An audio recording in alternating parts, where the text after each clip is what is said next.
Here we go. Welcome to Death Do Us Part podcast, hosted by my wife Jamie. Hello. And myself, Mark. Welcome all again. So, tonight we're going to do like a mini episode. Yeah, we A nugget. had nothing else better to do, so just kind of a little mini. Yeah. It's a little short one, but that's okay. That's what she said. So, we're getting everybody's suggestions. Yes, we are.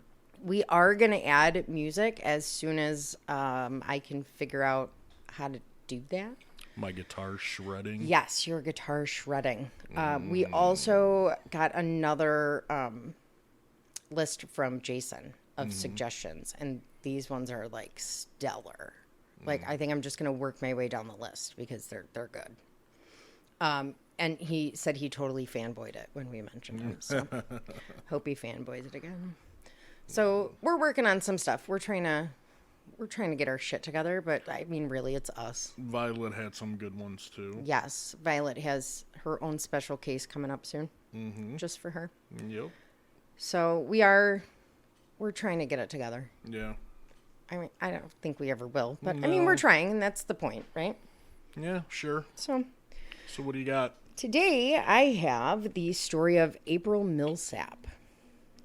Okay, never heard of her. Yeah, I don't think it was a well-known case. But Where did this happen? this was in Michigan. So April Millsap was born January 2nd, 2000, which makes me feel old as fuck because that's the year I graduated high school. Me too. She was an only child and lived in Armada, Michigan with her mom, Jennifer, and her stepdad, David. This was a small farming community about an hour north of Detroit. And by small, I mean small. It was 1 square mile, which I'll be honest with you, I don't know how fucking big that is. It's small. Okay, and about 1,700 people. Yeah. Their police department reflected this. They only had 2 full-time officers and 10 part-time officers. Yeah, which is pretty- not yeah, uncommon. pretty standard. For a town that big. Her stepdad, David, said, quote, "You live in a small town because that's how you want to live. You think it's safe there, but it really isn't." Ooh. So on July 14th, 2014, April took her dog, Penny, which was her beloved border collie, not booger collie, like Mark thought I said the first time we tried to fucking do this. Took the dog for a walk on a bike path near her house. Booger sounds so much better. The trail was called Come here, you bugger. Macomb Orchard Trail. She took the dog out about 6 o'clock at night, which was pretty normal for her. Her mom got concerned after about an hour because by now she had normally returned. Yeah. She started texting her, and then after about the 3rd or 4th text, she tried to call her, and it went right to voicemail. So by nightfall, most everyone in this small town had heard that the body of a teenage girl had been found on the trail. So this is about 3-ish hours after she went out. Yeah. Her friend Serena stated, quote, "I texted all my friends, including April, and April is the only one I didn't get a message back from." Which is a little ominous, obviously. Yeah. So Serena's not the only one who's terrified. April's mom, Jennifer, is also terrified and ends up going to the scene. Yeah. When she gets there, she sees the police, she sees the tape. She is then approached and asked what April was wearing that night when she went for her walk and if she had brought anything with her. Jennifer described her clothing and said that she had brought her cell phone and a black backpack with her. The police went on to explain that there was a man riding his bike on this trail when he saw Penny, the dog, on the trail by herself. He followed Penny a little bit down and saw what he thought was a mannequin. It's never a fucking mannequin. No, Never. There's not going to be a mannequin there. I mean, where would there be a random mannequin? Yeah, right. Yeah. No, dude, it's a body. I mean, I guess that's where normal people's minds go first, is that it's a mannequin. Yeah. Even being from a normal person, like... Well, we're not normal, so we really can't. Why is a mannequin on a fucking trail? I don't know. obviously we're going to think body first. And watch, we'll think body, and it is a fucking mannequin. Right. So Penny went farther down into the ditch, and she started whimpering until this gentleman would follow her. So this gentleman was named Matthew, and he said, quote, "Not even 15 feet away from where I was standing in the ditch, there was a girl with her clothes, with her skirt down at her knees and her shirt pulled up above her chest and her head kicked back." He called 911 and said that he was fairly certain that they had just found a body along the mountain bike trail. Yeah. The operator asked if he thought she was breathing, and he said he did not think so. April was found a few feet off the trail with her clothes ripped. Her shorts and underwear were around her ankles, and she had, quote, dripping blood on her face. It will be discovered later at autopsy, though, that she was actually not sexually assaulted. Wow, that surprises me with the clothes ripped. Very much so.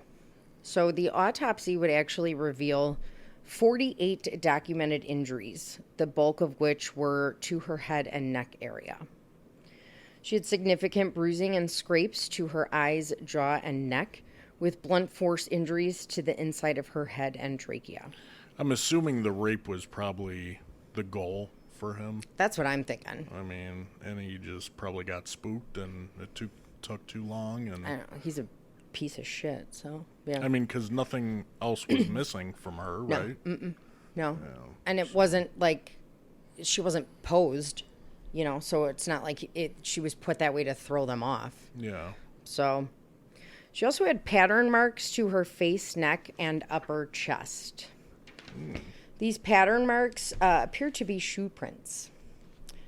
This indicated that April was stomped on repeatedly. The cause of death was blunt force trauma and asphyxia due to neck compression. The ME stated that this was indicative of somebody standing on her neck.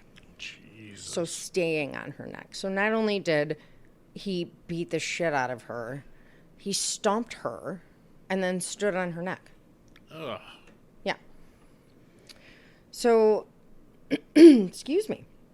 This was the first murder in Armada in 41 years. Yeah, I was going to say, with a small town like that and the police department, you know, for people who are, like, unfamiliar with part-time officers, they have another occupation, and they may work at the police department as a sworn officer. You know, they go through the same academy and everything, but they're only working maybe 1-2 days a week. So Steven Seagal was a part-time sworn officer. And I believe he Random was a fact. deputy chief. Yeah. Random fact. But, I mean, those guys, I'm not trying to speak bad against them. They just don't have the experience. They don't have the experience. Yeah. In a small town, too. Yeah. I mean. So, thank God these guys were smarter than the last sheriff we fucking talked about. Yeah. These guys immediately called in the FBI and the Michigan State PD to help. Good deal. There's Immediately. nothing wrong with admitting you have no clue and that's what to do. the police chief. I couldn't find his first name anywhere, which I thought was odd. Police Chief Smith said, like, we can't handle this shit. Yeah. We know that, and we're not going to compromise anything by trying to showboat and, you know, pretend that we can handle it, basically. And I mean, that was basically why, you know, the south suburbs had the task force. Force where we worked. You know, even, I mean, some of the towns had enough detectives, but still, now you have 20 more coming your way. Right. From different ends, you know. So April had a boyfriend by the name of Austin who had come to the scene to be with her mom, Jennifer. He then tells Jennifer and the police that April had texted him that earlier that evening, but he didn't see the text until about an hour after she had texted him. She sent the text at 6:28 p.m. and it said, quote, "I almost got kidnapped. OMFG." That's not a good text. No. So police confirmed that Austin was actually getting food with a friend at the time, and he passed a polygraph because the fucking polygraph. Again. It's the feds, man, they love them. I don't get it. I don't understand get it. it. So the officers and scent dogs were sent out to try and find April's phone. No, the dogs. There you Right. go. Dude, these dogs can do fucking anything. You know they have Yeah. dogs that can smell bed bugs? What? Yeah. What? Dude, we called them out all the time. That's crazy. They were fucking great. It's crazy. So the phone obviously wasn't on her, so they wanted to find it. The dogs were able to track her scent, and the phone was found about a mile away from where her body was found. Police were able to obtain her phone records and found out that her phone had a fitness app. This app tracked her movement and speed. So we all have fitness apps on our phone, you know. She didn't have like a watch like I do, but she had the phone with her, which will track it if you're holding it and you're walking. So it showed her initially walking at approximately 4 miles an hour, and that was around 6 o'clock when she left the house. Because of this fitness app, the investigators were able to 100% recreate her route, like to a T. It showed her at one point changing direction with increasing speed, and this was almost immediately after she sent that text to her boyfriend. Yeah. So the police at this point concluded pretty much that this was probably when she was walking away from her assailant. Right. Probably thought she was safe at that point. She was gone. There was other people on the trail, you know. Yeah. So the phone gave the cops a step-by-step map of the attack, but then it also gave a virtual blow-by-blow image of her struggle. So for about 15 minutes... What do you mean by that? You can see like a scuffle. That's how they described it, as a scuffle on the phone. It showed the phone moving back and forth quickly and repeatedly in the same area. So like in the same small area, almost like it was being waved around, kind of. On what? Like the... Her fitness app. Oh. Because it would track like the route. I gotcha. So then the phone... Actually, it shows that the phone leaves the crime scene at a speed of 13 miles an hour. Okay. So they were able to tell that it obviously left on a motorized vehicle. Well, I mean, you could run that fast. Who the fuck is running at 13 miles per hour? Which totally reminds me, remind me to tell you something when we're done. Okay. Is it good? It's funny. Is it sexy? No. Oh. Well, what am I going to want to know then? Well, because it's funny. All right. And I mean, it's kind of making fun of you, too, so. Oh, yeah. I totally want to hear Hilarious. Yeah. I'll make sure to... I'm writing it down right now. So when the killer left with her phone and her backpack, he unknowingly left digital breadcrumbs. I had to put that in there because I thought that was clever. So the phone is still tracking after he leaves with it. So he did rob her. Well, he I don't know if it was rob so much as he was trying to get rid of shit, but he's not that fucking smart either. Because it's 2014, dude. Come on. Yeah. So more than 100 officers from various agencies went to the trail to try and find people that were there from the day that April was there. Canvas. There you go. Amazing how that works. Yeah. Several witnesses stated that they saw an angry man on a blue and white motorcycle, who we will refer to as Motorcycle Guy from here. That's pretty... You're in a small town. Right. On a trail. Yeah, that might stick out. Blue and white motorcycle. Everybody noticed him on the trail because motorized vehicles were not allowed on the trail. So, what the fuck are you doing? No. You're on a fucking crotch rocket on a bike trail. You think nobody's going to notice you? Speaking of that, those asshole neighbors. I saw him today. Yeah. I'm going to fucking clothesline them. Let's throw a stick out. No, I'm going to fucking clothesline him. Yeah. He goes like fucking 90 miles an hour. He's going to knock over little one from next door. Yeah. Yeah. That's what I'm afraid of. Yeah. But like, dude, fucking go on the street or something. Yeah. Well, they can't. I mean, they shouldn't be on the trail either. I get it. Yeah. But it's pissing me off. So another witness said that she saw April and Motorcycle Guy fighting, but didn't think April was in danger, which kind of pissed me off because you see this girl, and she's a girl. She's only 14. She's not a grown fucking woman. Yeah. She's a girl fighting with a grown-ass man. And you're not going to do anything. On a motorcycle, and you just, she's fucking fine. I feel like that's the world we live in now. You do nothing or fucking take out your cell phone and Right. film. I mean, and I get, like, some people just don't want to get involved because, God forbid, you get involved and you get shot in the fucking head. But you see a girl Yeah. fighting with a grown man. Get close enough to see at least what they're fucking arguing about. Because I guarantee, well, I shouldn't say I guarantee. I would imagine with what they were arguing about not knowing each other that it would have been obvious. Yeah. You know? Yeah. Who the fuck are you? Get away. Right. So, you know. So that, I don't know, that kind of pissed me off. Like, I feel like you and I would intervene. I feel like a lot of people would, Yeah. like us, but I feel there's a whole other portion of people Yeah. that don't give a fuck. They don't want to get involved. Just want to keep to themselves. Yeah. They don't believe fucking anything evil in the world is gonna happen, Yeah.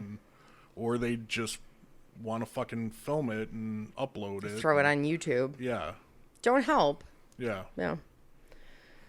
So another witness said that he saw a motorcycle guy standing in the brush because the trail was in kind of a wooded area. Well, that's not creepy. Standing by the parked motorcycle.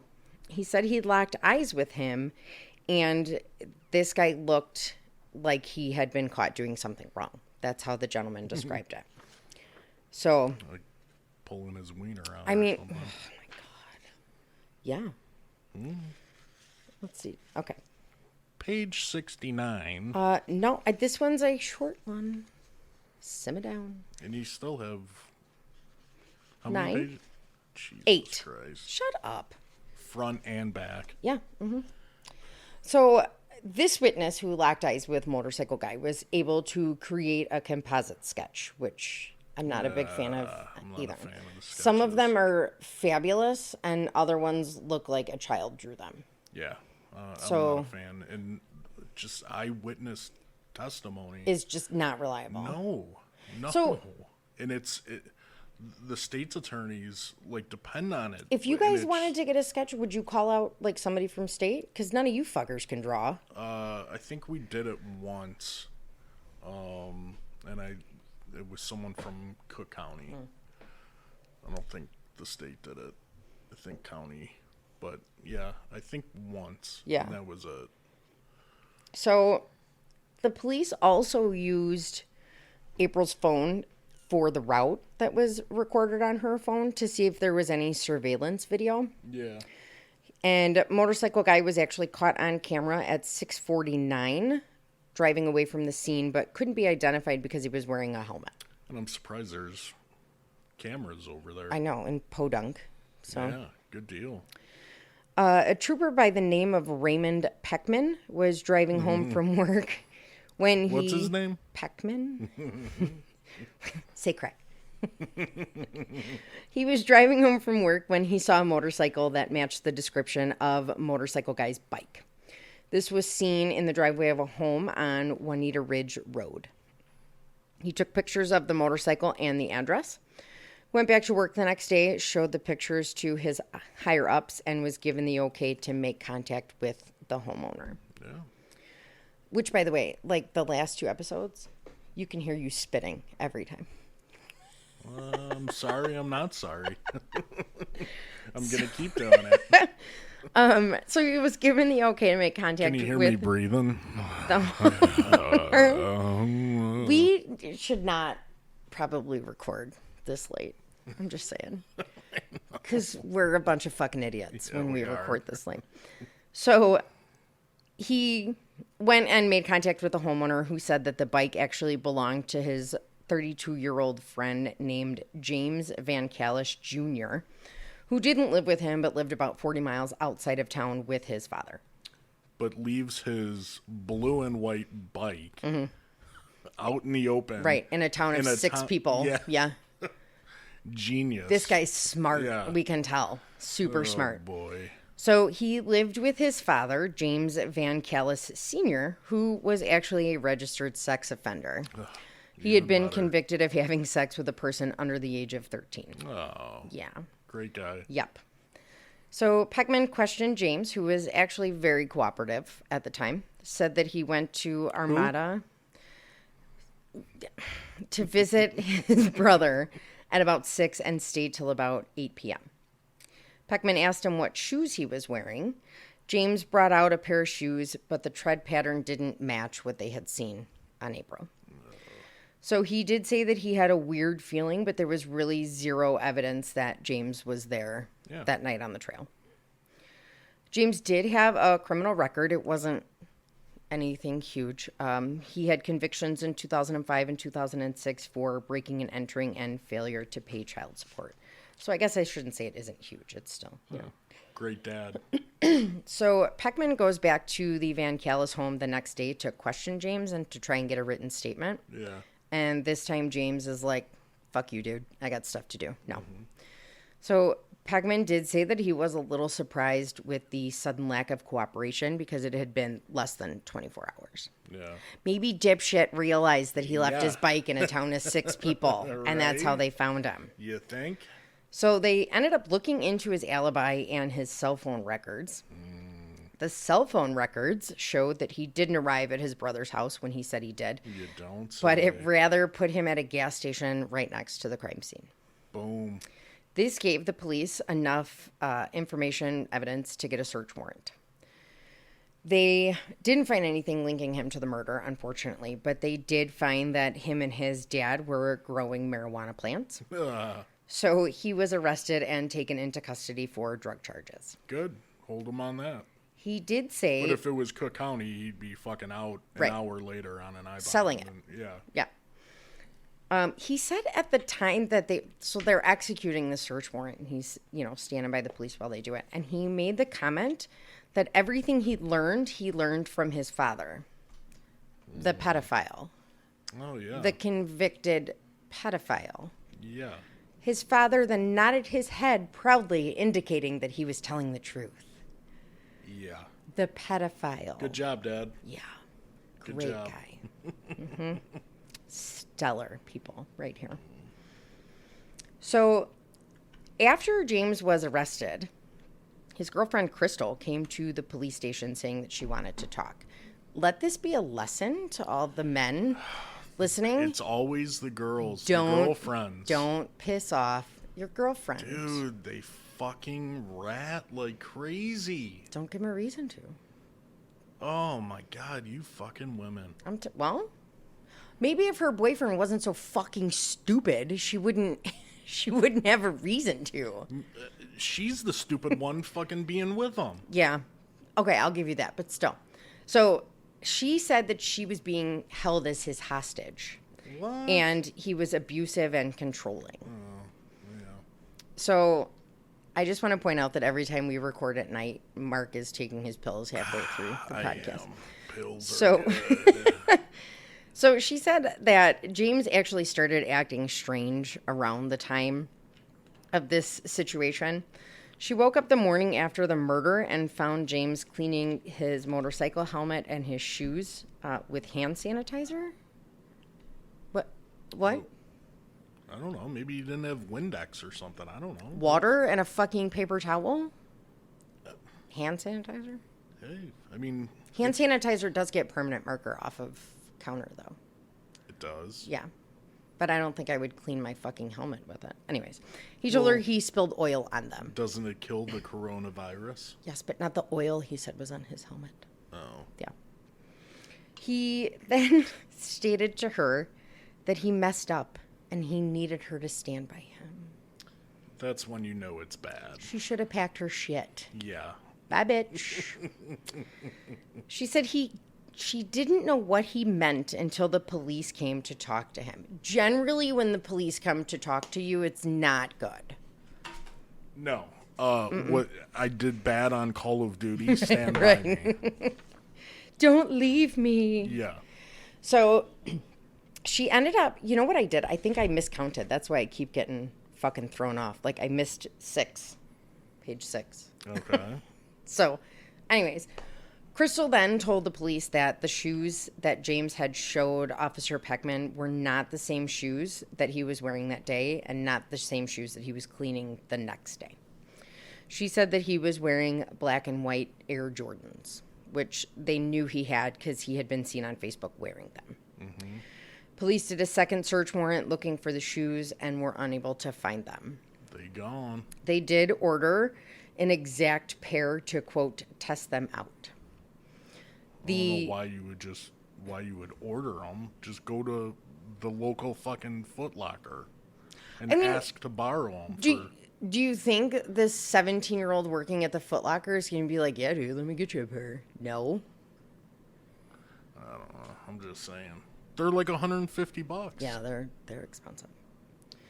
So they found out that But the chief is wearing them now. Yeah, that the shoes were a match.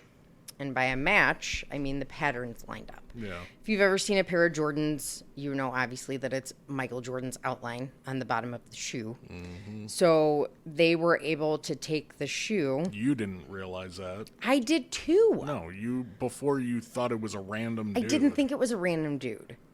I just don't care enough about Air Jordans to say that it was Michael Jordan. It's not pertinent information. Some random dude. It's not pertinent information. Okay. So they were able to match Michael Jordan's outline. So then it is pertinent. No. Do you see his face? You see his design. Oh my God. Okay. Is it on fucking New Balance? Your brother, by the way, has a shit ton of New Balance shoes. Yeah, Totally, yeah. So look what I'm wearing right this now. is 100% not the time that we should be talking about it, because the pattern of Michael Jordan's outline on the bottom of the shoe matched up to the pattern on April's face. Ugh. So we are now officially dickheads. Yeah, my bad.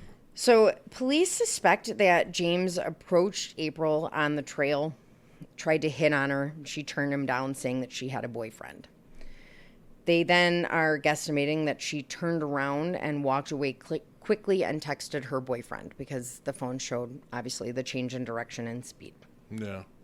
At this point, James then attacked her from behind with his motorcycle helmet.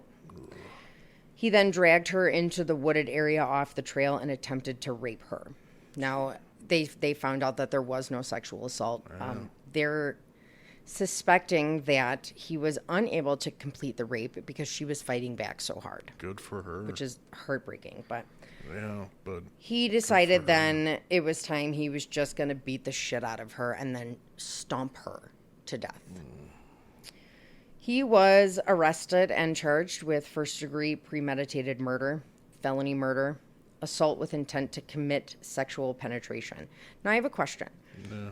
So, first-degree premeditated murder and felony murder, what's the difference? Because I know you can get charged with multiple counts of murder based off of, like, how heinous the crime is and everything like that. Every state is different. I'd have to look up Michigan charges. I should tell you this stuff so you can look it up. Yeah, because every state, their definition of murder. Yeah. And they could have a couple different types of murder. Is it the same throughout the states that you can be charged with multiple counts of murder based on details of the crime? Yes. That's pretty believe standard? So. I know we can in Illinois. Yeah. Yeah. Okay. So James proclaimed his innocence and he pled not guilty to all the charges. January 20th of 2016, he went on trial in Macomb County. The prosecution argued that James was a violent predator, and they acknowledged that they had no DNA or fingerprints, but they had witnesses, phone records, a fitness app, and surveillance footage of what can only be James leaving the crime scene. Yeah. It's still kind of hard. It is. It is, but I mean... Was it a jury trial? Yeah, it was. Then, yeah. So... You can persuade them a little bit more. And I have a hard time believing that him being 32 years old, being raised by a fucking pedophile, that this was the first time he had done this. Oh, you're right on that. I guarantee that. So James and the defense said he didn't do it, basically, and there was no evidence putting him there. That was their argument. They had nothing more other than... Which is true. Prove it, basically, was what they said. Which is true. Excuse me. After 6 hours of deliberation, though, he was found guilty of first-degree murder, kidnapping, and sexual assault. So they had changed the charges a little bit. A month later, he was sentenced to life in prison with no possibility of parole. Good deal. During the victim impact statement, April's mom, Jennifer, stated that his acts were, quote, unforgivable. And this woman is my spirit animal. Because she then says, quote, I pity you and I hate you and I could never forgive you. I hope the four walls close in on you and choke you. Yeah. Fuck yeah. James, to this day, maintains his innocence and is now stating that he was framed. By who? He states that he was framed by the police because they wanted to solve the case. No. Or, I don't know, you're a sick fuck and, you did it. Maybe if that police department did it themselves, maybe he would have a little more argument. Yeah, but when the feds are in and you have, what did you say, like 100 detectives? There was 100 officers from multiple surrounding agencies. Yeah. So you're not framed, no, bro. Not just, it was, because the town, they called in the FBI and state police immediately, which was good. Kudos to them, But, dude. So not only are you disgusting, you're fucking stupid, too. Yeah. Cool. Great guy. You leave your fucking blue and white motorcycle at your buddy's house. Why didn't you take it? He lives 40 miles away. How did you get home? Put it in the garage. Or how did you get home 40 miles away? Yeah. You left you sure as fuck didn't walk 40. I mean, I don't think you would walk 40 miles. Not when you have a perfectly good motorcycle that you didn't have to leave in the town of 6 fucking people to notice. But just put it in the garage. Yeah. Hello. Yeah. I have a fucking brain injury and I could think of that. God. Do you think it'll be fun in hell once we all get there? Dude, we're going to have a party. I'm telling you. It's going to be wild. Yeah. So we officially proved that we're dickheads in this episode. And I will say, so we're not, we are dickheads. Yeah. Obviously. But we're not laughing because we think anything in the case is funny. No.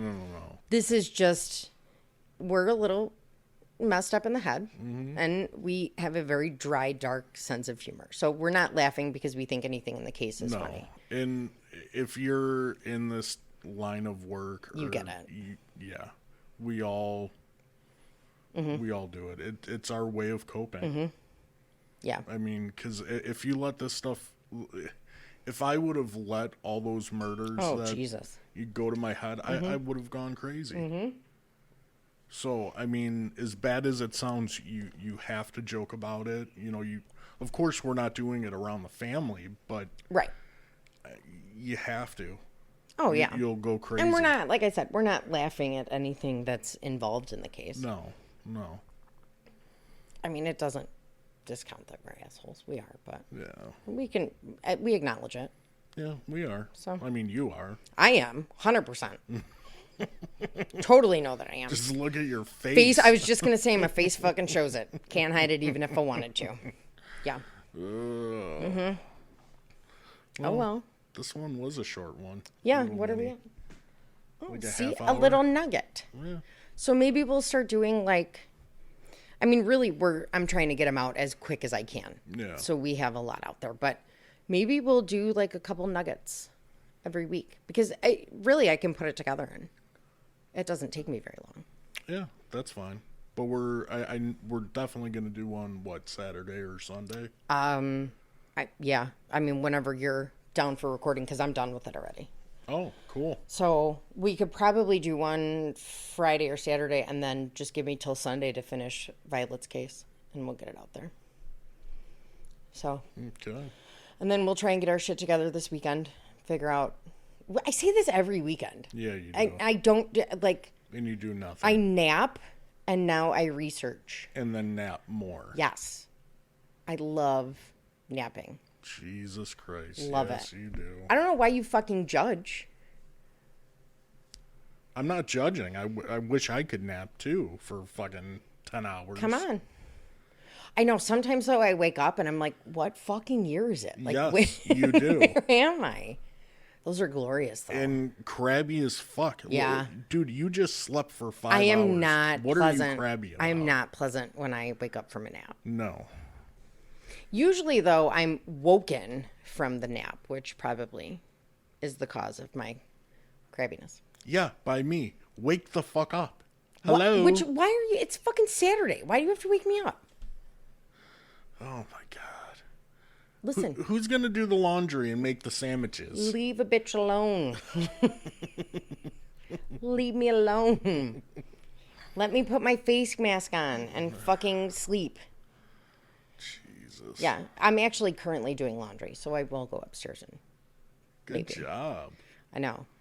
It's been a long week. Yeah. It really has It's been a long, couple weeks. Yeah. So, I'm done. It's going to rain, isn't it? It is. My shoulder's killing me. Okay. I don't care. So, I wasn't telling you for a fucking opinion either. I can't feel my legs. You can. You giant fucking whiner. Yeah. For real. You can stand. You're so mean to me. Yeah, but I still can't feel them. So you can stand. I would just like to point out that Jax is attempting to tiptoe across the kitchen, and it's a fucking herd of elephants coming across the kitchen. So, all right, we are going to get our lives together and get some music on here and... Fix up the website. Yes. I'm going to work on the Patreon page.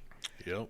And, yeah, so we got some shit coming up. And Facebook is still blowing up. So thank you. Keep spreading the word and keep listening. On Facebook, are we still under Jam Cash? Yeah, but I'm pushing the business. Everything's pushed under Death Do Us Part. Yeah. Instagram, we are at DDUP_podcast. Yep. Twitter, we are at DDUP Podcast. Mm-hmm. We have a Gmail at DDUP.1@gmail.com. Send us suggestions, stuff like that. Kate saw today that we got a 2-star review on Apple. Ooh. Yeah, I can't figure out how to get to them.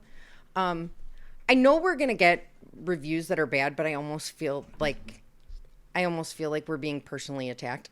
I do too. Which we're 100% not. So whoever gave us the 2-star review, tell us what we could do better. Yeah, if you could, I mean, we're open to criticism. Yeah. So we are still at a 4.4 out of 5. So you guys leaving reviews are fucking phenomenal, and I appreciate you guys so much. Yeah. But if there's something that you think we could do better, let us know. Yeah, let us know.